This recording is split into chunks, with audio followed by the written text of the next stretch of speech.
This is Linda Favola, Jeremiah 9. Jeremiah closed out the last chapter lamenting the coming disaster. We said it was Jeremiah speaking, but it might be more accurate to say it was the Lord Jesus speaking, because after all, Jesus lamented over Jerusalem in Matthew 23:37. He said, "Jerusalem, Jerusalem, how often I would have gathered your children together, even as a hen gathers her chicks under her wings, and you would not." In saying that, he clearly implied he was present during the history of Israel. He witnessed their trials, and many times he would have sheltered them, but they refused. And this has to be one of those times, this time leading up to the Babylonian captivity, that Jesus was lamenting and wishing they would come under his wings for shelter. The lamentation of Jeremiah at the end of the last chapter very much reminds us of Jesus' lamentation over Jerusalem, which is why we say take your pick of either Jeremiah or Jesus doing this lamentation. The lamentation continues in this chapter. Between lamentations, Yahweh explains why the disaster is a must. Yahweh doesn't lament about the disaster or apologize for it, because there's no lamenting anything he does. He's always just and right and never needs to regret it. Now the voice of a man, call him Jeremiah or Jesus, verse 1. "Oh, that my head were waters and my eyes a spring of tears, that I might weep day and night for the slain of the daughter of my people. Oh, that I had in the wilderness a lodging place of wayfaring men, that I might leave my people and go from them, for they're all adulterers, an assembly of treacherous men." Comment: the righteous man in verses 1 and 2 weeps for those who will die in the coming disaster.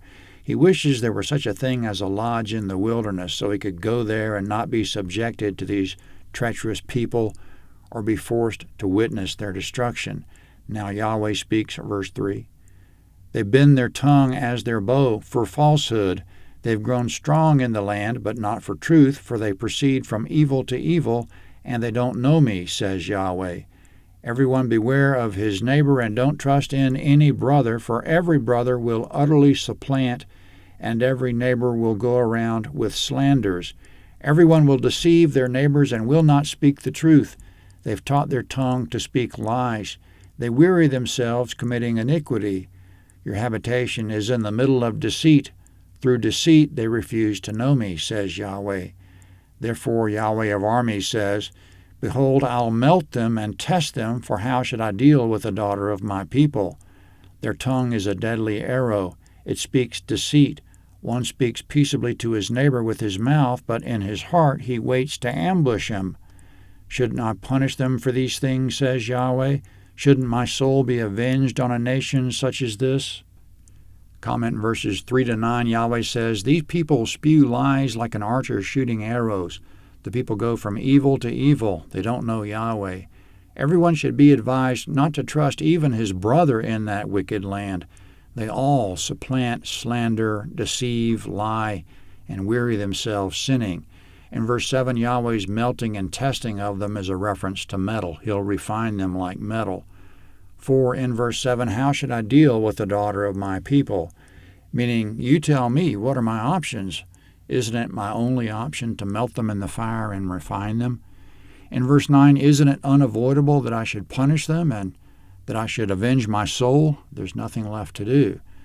So the righteous man in verses 1 and 2 is correct that lamentation is appropriate, and Yahweh is also correct in verses 3 to 9 that he should send disaster with no apologies. Now the man speaks again, verse 10. I will weep and wail for the mountains and lament for the pastures of the wilderness, because they are burned up so that no one passes through. Men can't hear the voice of the livestock. Both the birds of the sky and the animals have fled. They're gone. Comment, the man sees coming destruction. He sees pastures burning in the countryside and an absence of men, livestock, and a fleeing of the wild animals. It could be that the invaders will set wildfires on the way out, making the place uninhabitable by man or beast. Yahweh says, verse 11, I will make Jerusalem heaps, a dwelling place of jackals. I'll make the cities of Judah a desolation without inhabitant. Who is wise enough to understand this? Who is he to whom the mouth of Yahweh has spoken that he may declare it? Why has the land perished and burned up like a wilderness so that no one passes through? Comment: Yahweh's question is, when it happens, will there be an understanding man who can explain it? Coming up, this is the answer the understanding man should give. When asked the question why, he should say, verse 13, Yahweh says, because they've forsaken my law which I set before them, and have not obeyed my voice, neither walked therein, but have walked after the stubbornness of their own heart, and after the Baals which their fathers taught them. Comment: the Baals are foreign gods. Baal means Lord, so the name applies to any god. Even at times it applies to Yahweh, Hosea 2:16, but usually Baal only applies to foreign gods.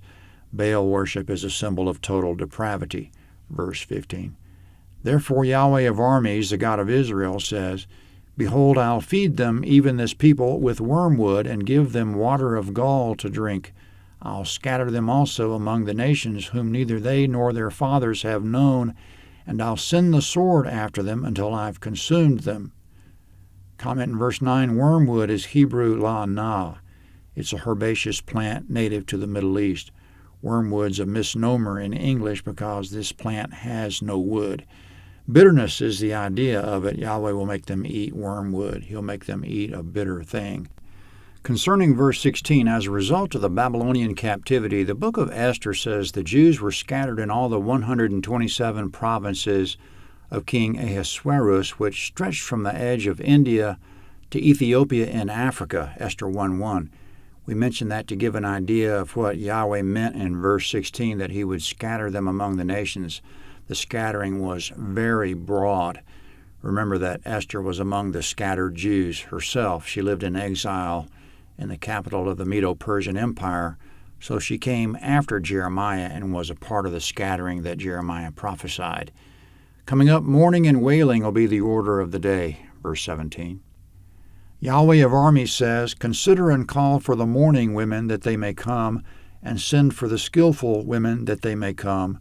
Let them make haste and take up a wailing for us, that our eyes may run down with tears and our eyelids gush out with waters. For a voice of wailing is heard out of Zion. How we are ruined, we're greatly confounded, because we've forsaken the land, because they've cast down our dwellings.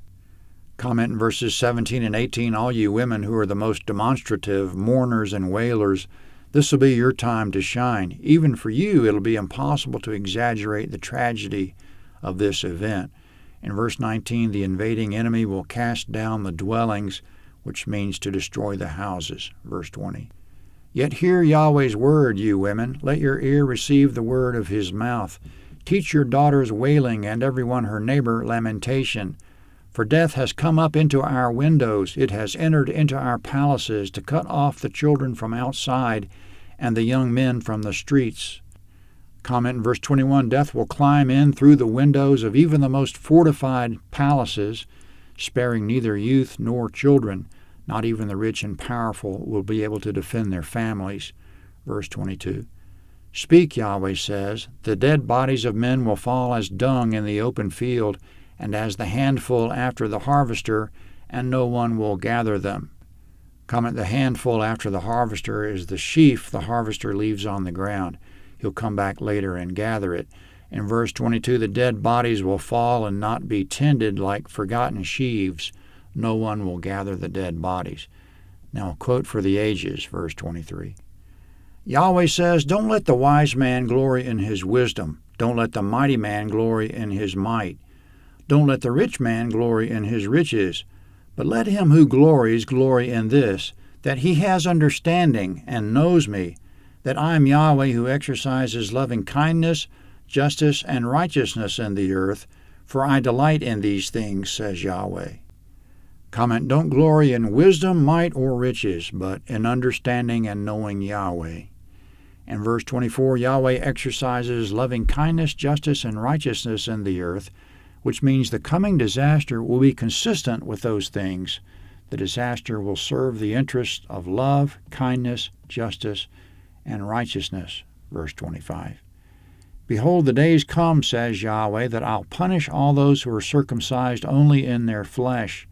Egypt, Judah, Edom, the children of Ammon, Moab, and all who have the corners of their hair cut off, who dwell in the wilderness, for all the nations are uncircumcised, and all the house of Israel are uncircumcised in heart. Comment in verse 26, Jews' hair was distinctive because the law of Moses said, You shall not cut the hair on the sides of your head or clip off the edge of your beard. Leviticus 19:27.